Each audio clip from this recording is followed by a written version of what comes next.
आज का मेरा टॉपिक है जी मल्टीप्लिकेशन ऑफ मैट्रिसेस। कि दो मैट्रिसेस अगर आपको दी जाए तो उनको मल्टीप्लाई कैसे करते हैं। तो मल्टीप्लाई में शर्त ये है कि जो फर्स्ट मैट्रिक्स होगी उसके कॉलम की तादाद जो है वो सेकंड मैट्रिक्स के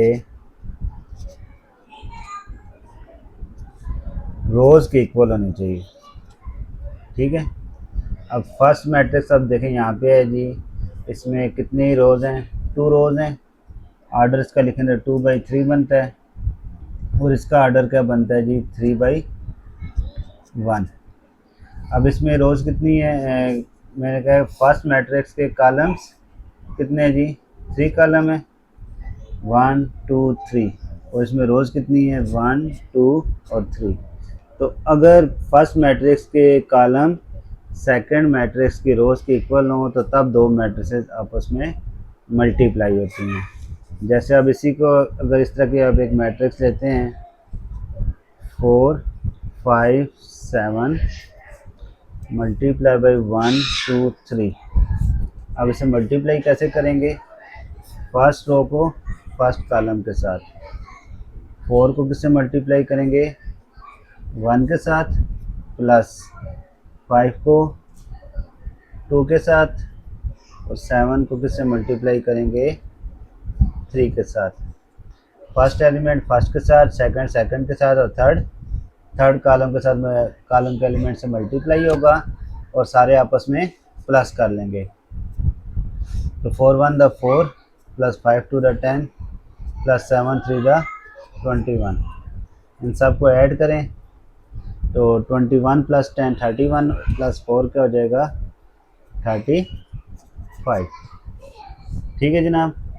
तो इस तरह अब इसके देखें, इसका आर्डर क्या था? 1 रो 3 कॉलम है तो 1/3, और इसका आर्डर था 3/1। जो रिजल्टेंट मैट्रिक्स है उसका आर्डर क्या होगा?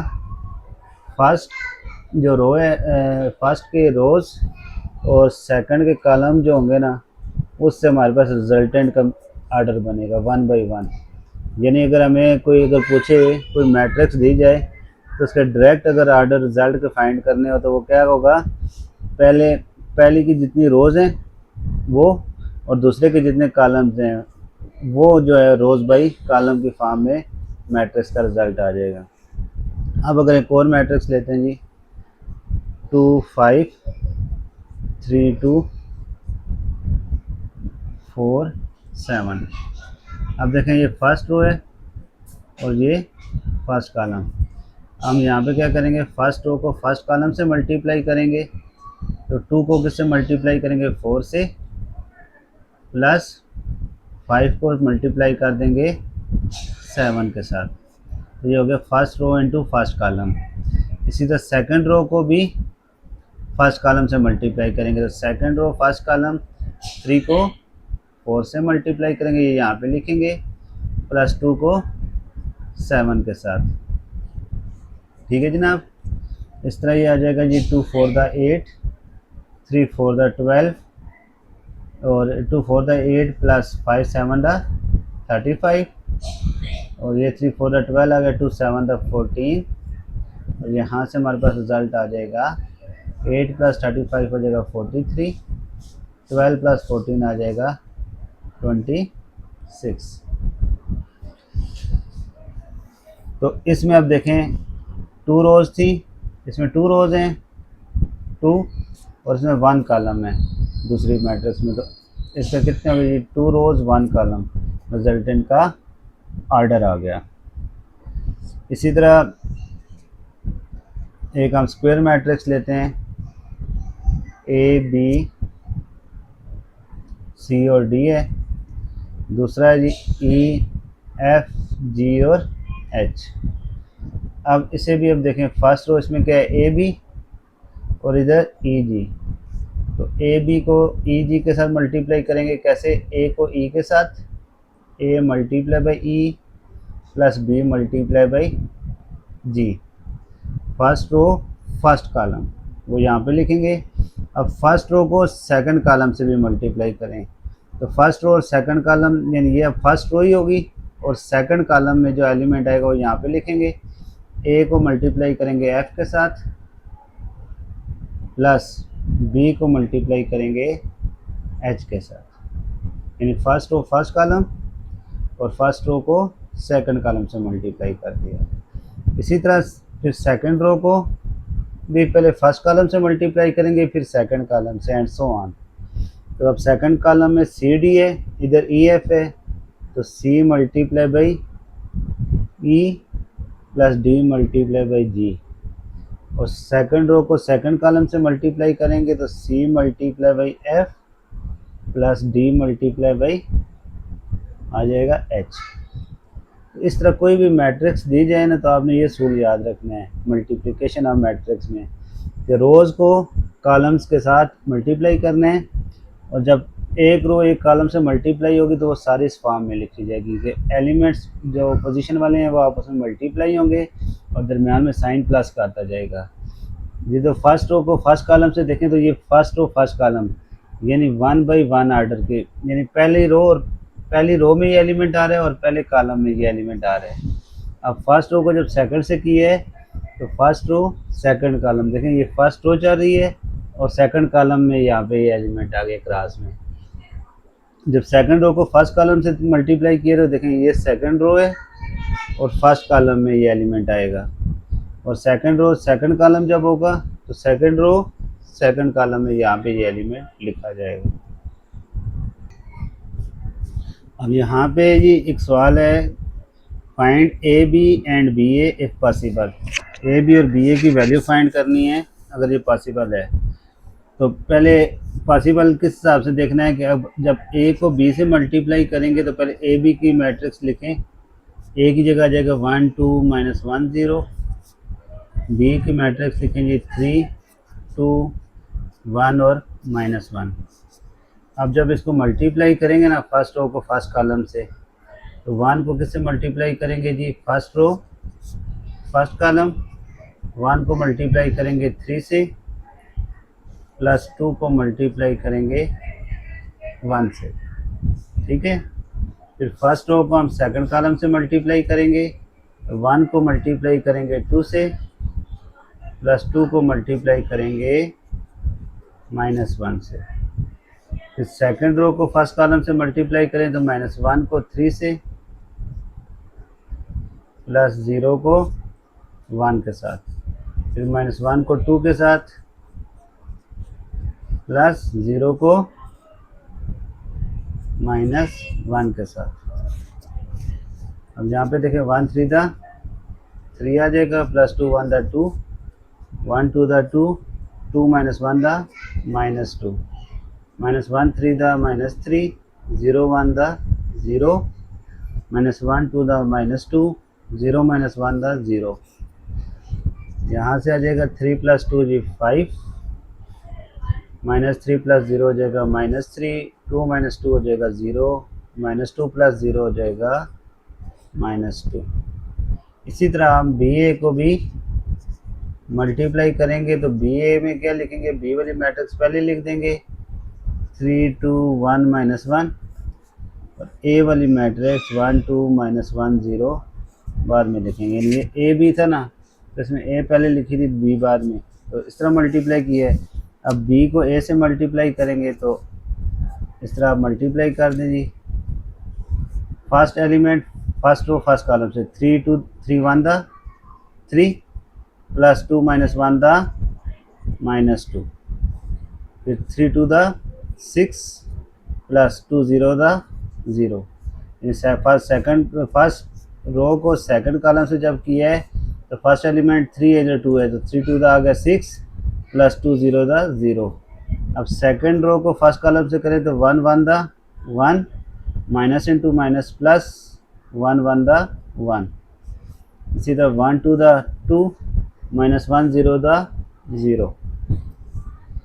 यहाँ से 3 - 2 हो जाएगा जी 1, 1 + 1 हो जाएगा 2, 6 + 0 6 और 2 - 0 2। अब देखें बी ए का रिज़ल्ट क्या है जी 1 6 2 2, और ए बी का रिज़ल्ट आया 5 0 -3 और -2। इससे हमें ये पता चला कि इन केस ऑफ मैट्रिक्स कि अगर ए बी और बी ए को मल्टीप्लाई करें तो वो सेम नहीं आता, यानी commutative law does not hold overall in matrices. Matrices में कम्यूटेटिव लॉ उस तरह होल्ड नहीं करता है। वैसे नंबर्स में तो होल्ड करता है कि 2 और 3 को मल्टीप्लाई करें या 3 और 2 को मल्टीप्लाई करें तो जवाब सेम आता है, लेकिन मैट्रिसेस में ए बी और बी ए का रिजल्ट सेम नहीं आ रहा। तो ये अगर प्रूव आ जाए कि prove that A B is not equal to B A, तो वो आप ये कर सकते हैं। जैसे अब यहाँ पे एक मैट्रिक्स दी गई है ना क्वेश्चन नंबर 2 में, एक्सरसाइज 3.4 है, इसका क्वेश्चन नंबर 2 है जी, ए बी और सी 3 मैट्रिसेस दी गई हैं। अब पहला पार्ट है कि प्रूव करना था A B is not equal to B A. तो हमें जैसे ये मैट्रिसेस दी गई है ना ए बी और बी ए की, इस हिसाब से ए बी और बी ए हमने प्रूव कर लिया कि वो नॉट इक्वल है। ठीक है जनाब। इसी तरह इसमें अब 2 मैट्रिसेस दी गई हैं ए बी, इनको मल्टीप्लाई करके चेक करते हैं, इनको चेक करते हैं। इसी तरह ये मैट्रिसेस दी गई हैं, तो इनकी भी मल्टीप्लिकेशन हम अभी आगे चेक करेंगे।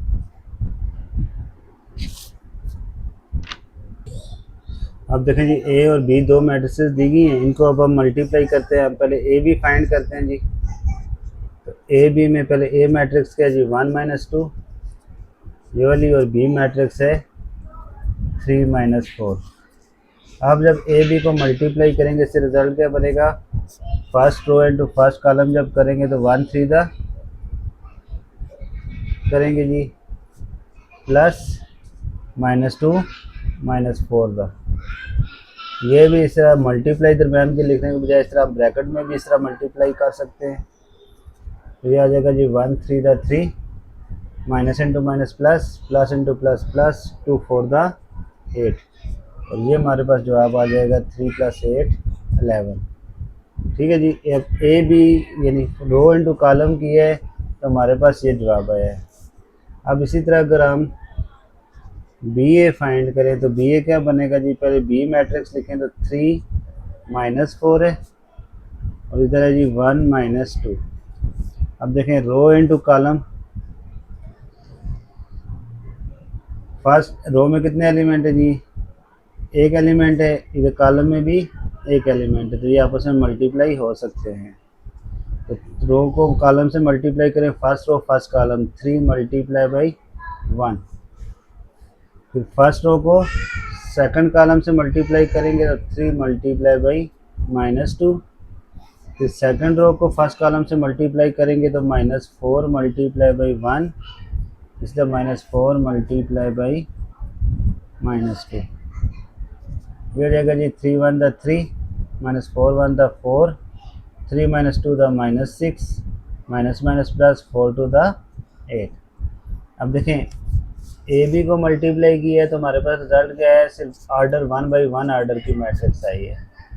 और जब बी ए को मल्टीप्लाई किया है तो हमारे पास कौन सा ऑर्डर आ गया, 2 × 2 ऑर्डर की। और इस बेस पे हमारे दोबारा प्रूव कर लिया कि ए बी और बी ए में इक्वल कभी नहीं हो सकते।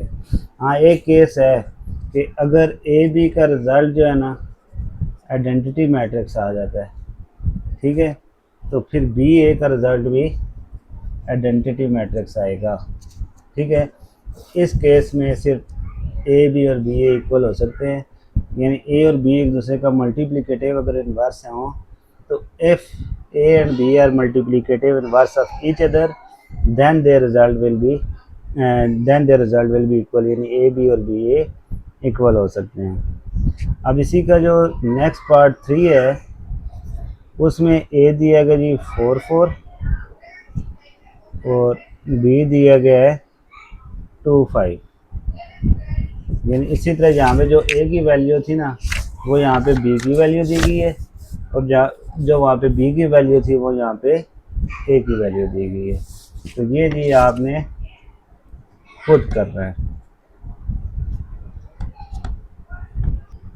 अब एक नेक्स्ट पार्ट है जी, ए की वैल्यू दी गई है 1 2 -1 1 3 0, और बी की भी इसी तरह वैल्यू दी गई है, इसको हम मल्टीप्लाई करेंगे जी। पहले ए बी को मल्टीप्लाई करते हैं। ए बी का जी 1 2 -1 1 3 0 और बी की वैल्यू है -1 2 4 3 1 1। अब देखें रो टू कॉलम मल्टीप्लाई करेंगे। अब फर्स्ट रो को अगर फर्स्ट कॉलम से मल्टीप्लाई करें 1 को -1 के साथ +2 को 2 के साथ, ये होगा जी फर्स्ट रो फर्स्ट कॉलम। अब फर्स्ट रो को सेकंड कॉलम से मल्टीप्लाई करते हैं 1 को 4 के साथ, 2 को 3 के साथ। फिर इसी तरह फर्स्ट रो को थर्ड कॉलम से मल्टीप्लाई करें तो 1 को 1 के साथ और 2 को भी 1 के साथ, यानी 1 इस पहले वाले 1 के साथ और 2 दूसरे एलिमेंट 1 से साथ मल्टीप्लाई हो जाएगा। अब फिर सेकंड रो से शुरू करें जी। -1 को -1 के साथ +1 को 2 के साथ मल्टीप्लाई करेंगे। फिर सेकंड रो सेकंड कॉलम -1 को 4 के साथ +1 को 3 के साथ, फिर -1 को 1 के साथ +1 को इस 1 के साथ मल्टीप्लाई कर देंगे। अब third row first column, third row second column, third row third column. अब थर्ड रो फर्स्ट कॉलम करें तो 3 को -1 के साथ +0 को 2 के साथ मल्टीप्लाई करेंगे। 3 को 4 के साथ +0 को 3 के साथ, फिर 3 को 1 के साथ और 0 को इस 1 के साथ।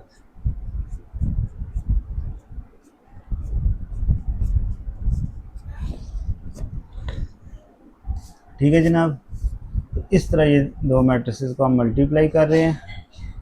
अब 1 - 1 द -1, 2 2 द 4, 1 4 द 4, 2 3 द 6, 1 1 द 1, 2 1 द 2, minus into minus +1, 1 2 the 2, -1 4 the -4, 1 3 the 3, -1 1 द -1, 1 1 द 1, 3 -1 द -3, 0 2 द 0, 3 4 द 12, 0 3 द 0, 3 1 द 3 +0 1 द 0। इनको ऐड कर लें जी। -1 + 4 आ जाएगा 3, 4 + 6 आ जाएगा 10, 1 + 2 आ जाएगा 3, 1 + 2 3, -4 + 3 -1, -1 + 1 0, -3 + 0 -3, 12 + 0 12, 3 + 0 3। ये हो गया जी ए बी का प्रोडक्ट। अब इसी तरह हम बी ए का फाइंड करेंगे। बी ए, तो बी पहले लिखें, बी वाले एलिमेंट -1 4 1 2 3 1 और ए वाले एलिमेंट क्या थे जी 1 2 -1 1 3 0। अब इसमें भी जी रो को कॉलम के साथ, अब देखें इसमें रो में 2 एलिमेंट, इधर कॉलम में 2 थे तो इस तरह एलिमेंट बने थे। अब यहाँ पे रो में कितने एलिमेंट है 3, कॉलम में भी 3, तो -1 1 के साथ, 4 -1 के साथ और 1 3 के साथ मल्टीप्लाई होगा। फिर फर्स्ट रो सेकंड कॉलम -1 2 के साथ +4 1 के साथ और 1 0 के साथ।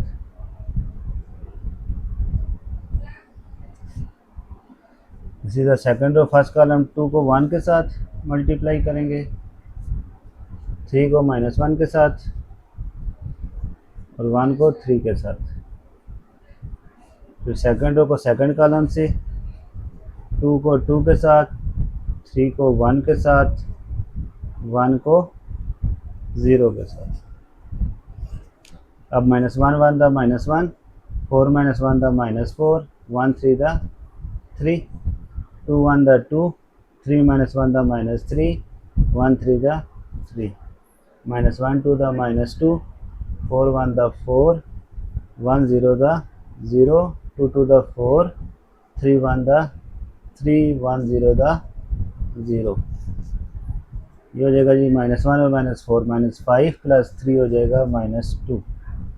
2 -3 + 3 काट के 2 बचा, -2 + 4 2 बचा, 4 + 3 7 आ गया।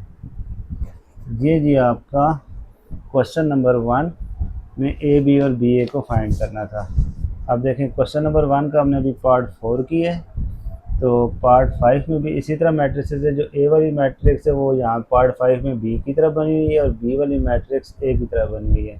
जस्ट इसी तरह हमने ए बी और बी ए की वैल्यू को फाइंड करना है जी।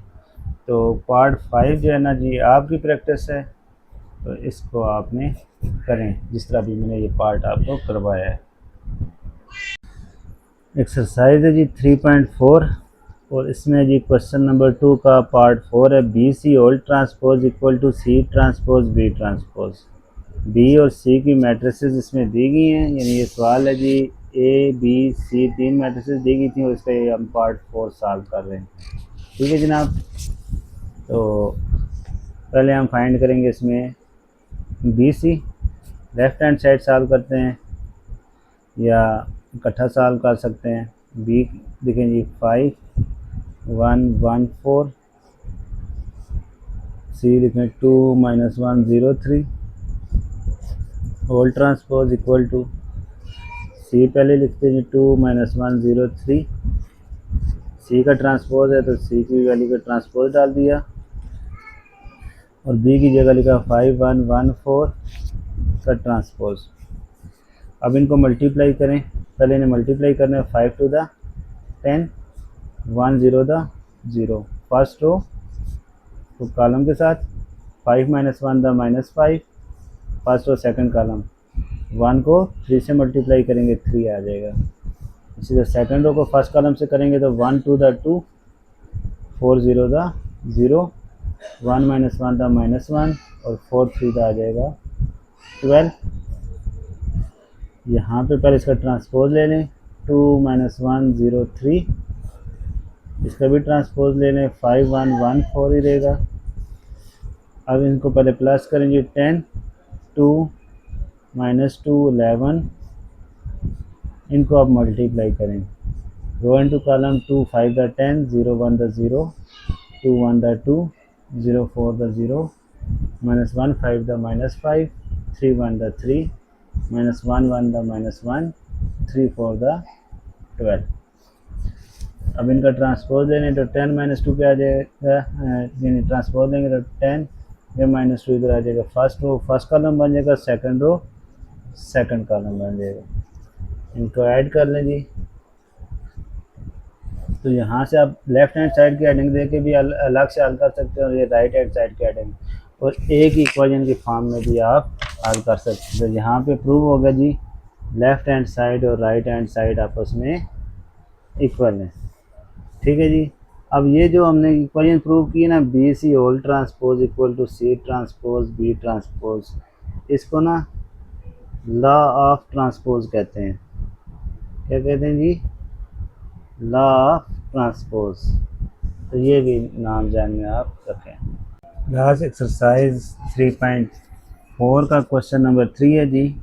Find the values of A and B और ये हमें एक सोल्यूशन दिया गया 4a b3 6 6 6 3। तो इस इक्वेशन के तहत हमने ए की वैल्यू और बी की वैल्यू फाइंड करनी है। तो पहले हम रोज़ को कॉलम के साथ मल्टीप्लाई करेंगे। तो फर्स्ट रो को फर्स्ट कॉलम से मल्टीप्लाई करें तो 4 को किससे मल्टीप्लाई करेंगे जी? 6 के साथ, प्लस ए को मल्टीप्लाई करेंगे सेकंड 6 के साथ, फिर इधर बी को मल्टीप्लाई करेंगे 6 के साथ और 3 को मल्टीप्लाई करेंगे रो कॉलम के सेकंड 6 के साथ।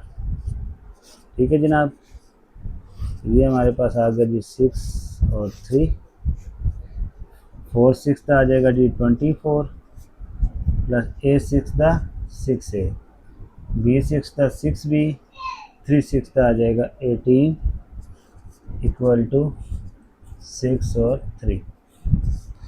अब यहाँ पे जो देखें दो मैट्रिसेस अब आपस में इक्वल आ गई हैं, तो पहला एलिमेंट पहले के इक्वल लिखें। तो ये क्या 24 प्लस 6a इक्वल टू क्या आ जाएगा 6 और 6b प्लस 18 इक्वल टू आ जाएगा 3 के। ठीक है, 6a अब यहाँ से आ जाएगा जी, 24 इधर ले आए तो -24, a की वैल्यू आ जाएगी -18 और 6 जो है वो इधर आके डिवाइड हो जाएगा, 6 3 18 हो जाएगा जी। इसी तरह 6 भी है, 18 उधर चला जाएगा तो -18, तो ये माइनस करेंगे तो 15 आ गया। b के साथ 6 है वो इधर आके डिवाइड हो जाएगा, 3 2 6 3 5 15, तो b की वैल्यू आ जाएगी जी -5/2। ठीक है जनाब। अब नेक्स्ट क्वेश्चन, क्वेश्चन नंबर 4 है जी। पीछे हमने ए बी की वैल्यू फाइंड की थी, अभी यहाँ पे एक्स वाई की वैल्यू फाइंड करनी है। रोज इनटू कॉलम मल्टीप्लाई करें जी। एक्स को किससे मल्टीप्लाई करेंगे, 1 के साथ, इस 1 के साथ। ठीक है, एक्स 1 से मल्टीप्लाई होगा और ये 1 3 से। फिर इस सेकंड रो से मल्टीप्लाई करें तो एक्स को 0 के साथ प्लस 1 को -1 के साथ। फिर y को भी इसी तरह मल्टीप्लाई करेंगे, y को 1 के साथ, 2 को 3 के साथ, y को 0 के साथ और 2 को -1 के साथ। इक्वल टू क्या जी, 7 -1 4 -2। यहाँ से आ जाएगा जी x1 the x, 1 3 the 3, x0 the 0, 1 -1 द -1, y1 the y, 2 3 the 6, y0 the 0, 2 -1 द -2, 7 4 -1 -2। ये आ जाएगा जी x + 3 y + 6, 0 -1 -1 और 0 -2 आ जाएगा -2। इधर आ जाएगा 7 4 -1 और -2। यहाँ पे आप देखें फर्स्ट एलिमेंट क्या है जी, x + 3 और इधर क्या है 7, तो x + 3 किसके इक्वल हो गया, 7 के। यहाँ से x आ जाएगा जी 7 + 3 इधर आएगा तो -3, x की वैल्यू हो जाएगी 4 और y + 6 है इधर 4 है, y + 6 = 4, 6 दूसरी तरफ जाएगा तो हो जाएगा -6, y की वैल्यू आ जाएगी -2।